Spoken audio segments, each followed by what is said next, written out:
የኔ ዋጋ 100 ሚሊዮን 150 ሚሊዮን ነው። በኔ እይታ ሴዶ ብልጥ ነው። ሴዶ ማርሻል አርት ፈሪ ነው፣ ቦቆባቃ ነው። ሴዶ የተወሰነ ፍርሃት ያለበትም ይመስለኛል። መጨረሻው በጉልበቴ ነው፣ በቀኝ ጉልበቴ ተዘጋጅ። ሴዶ ማርሻል አርት እውነት ፈሪ ነው ወይንስ ብልጥ ነው? በኢትዮጵያ የኤምኤምኤ ፍልሚያ ታሪክ ለመጀመሪያ ጊዜ በትልቅ ደረጃ የተዘጋጀው ውድድር በጆኒ ጂጂቱና በንቃተ ህሊና መካከል መደረጉ ይታወሳል። ምንም እንኳን የተጠበቀውን ያክል ፉክክር ባይታይበትምና አንድ ደቂቃ ባልሞላ ጊዜ ውስጥ ጆኒ ጂጂቱ ንቃተ ህሊናን አሸንፎ ውድድሩ ቢጠናቀቅም ማለት ነው። እናም ከዚህ ውድድር በኋላ ቀጣዩ የጆኒ ተፋላሚ ሴዶ ማርሻል አርት እንደሆነ እየተጠበቀ ነበረ። ሴዶም እንግዲህ የቀረበለትን ጥሪ ተቀብሎ ለውድድሩ 5 ሚሊዮን ብር ከተዘጋጀ እንደሚፋለም ተናግሮ ነበር። የውድድሩ አዘጋጆችም የሴዶን ጥያቄ ተቀብለው ለውድድሩ 5 ሚሊዮን ብር እንደቀረበና ውድድሩን ያሸነፈው ሰው 4 ሚሊዮን ብሩን እንደሚወስድ፣ የተሸነፈው ሰው ደግሞ 1 ሚሊዮን ብሩን እንደሚወስድ ተናግረዋል። ነገር ግን ሴዶ ከጥቂት ቀናት በኋላ ተመልሶ ውድድሩ እኔን አይመጥነኝም፣ 5 ሚሊዮን ብርም እኔን አይመጥነኝም፣ ስለዚህ የውድድሩ ገንዘብ ወደ 10 ሚሊዮን ብር ከፍ ማለት አለበት የሚል ሌላ ድርድር ይዞ መጣ። 10 ሚሊዮን ብር ሴዶ ጠየቀ ብላችሁ እሪ ትላላችሁ? በግሬ ሄድላችሁ እንዴ? በግሬ እንዴት ፈልጋችሁ ነው?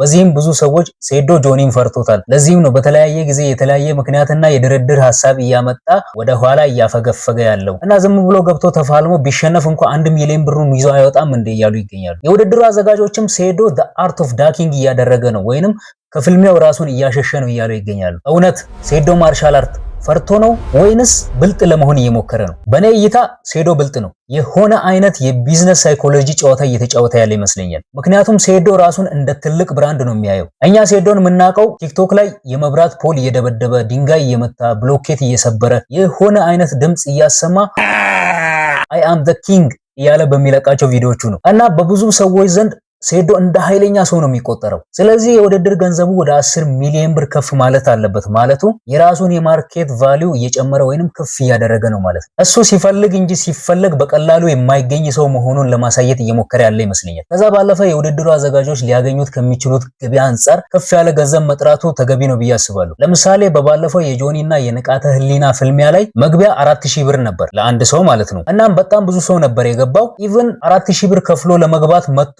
ቦታ የለም ሞልቷል ተብሎ የተመለሱ ሰዎችም ነበሩ እና በሴዶና በጆኒ ፍልሚያ ደግሞ የመግቢያ ትኬቱ ይጨምራል ብዬ አስባለሁ። 20000 ሰው እንኳን ውድድሩን ለማየት ቢገባ እያንዳንዱ ሰው 5000 ብር የመግቢያ ቢከፍል 100 ሚሊዮን ብር የውድድሩ አዘጋጆች የማግኘት እድል አላቸው።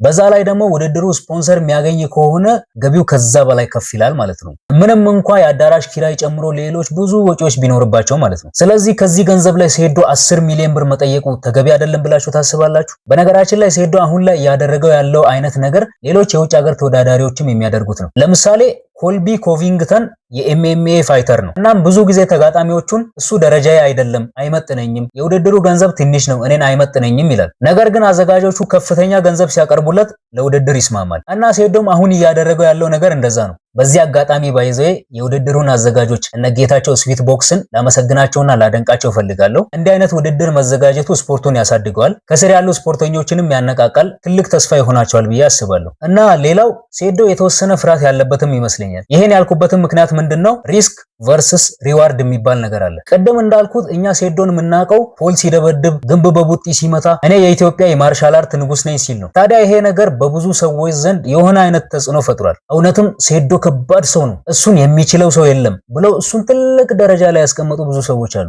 እና ይሄ ልጅ እዚህ ውድድር ላይ ገብቶ ኢንኬዝ ቢሸነፍ በሰዎች ዘንድ ያለው ከበሬታና ተቀባይነት ሪስክ ውስጥ ይገባል እና ለብዙ ጊዜ ይዞት የቆየው ስምና ዝና ሊወርድበት ይችላል እና እዚህ ሪስክ ውስጥ ከገባው አይቀር የማገኘው ሪዋርድ ወይንም የማገኘው ገንዘብ ከፍ ያለ መሆን አለበት ብሎ አስቦ ሊሆን ይችላል በየጊዜው የተለያየ የመደራደሪያ ሐሳብ ይዞ እየመጣ ያለው እና እናንተ ምን ታስባላችሁ? ሴዶ ማርሻል አርት እውነት ፈርቶ ነው ወይንስ ብልጥ ለመሆን እየሞከረ ነው? ጆኒና ሴዶ ማርሻል አርት ቢጋጠሙ ማን የሚያሸንፍ ይመስላችኋል? እስኪ የእናንተን ሐሳብ ኮሜንት ላይ ንገሩኝ። ለኦኬ ፕላስ ቲዩብ አዲስ የሆናችሁ ሰብስክራይብ ያደረጋችሁ ቤተሰብ እንድትሆኑ ጋብዛችኋለሁ። እንዲሁም ይህን ቪዲዮ ላይክ ማድረግ እንዳይረሳ። እወዳችኋለሁ። መልካም ቀን። ወገኔ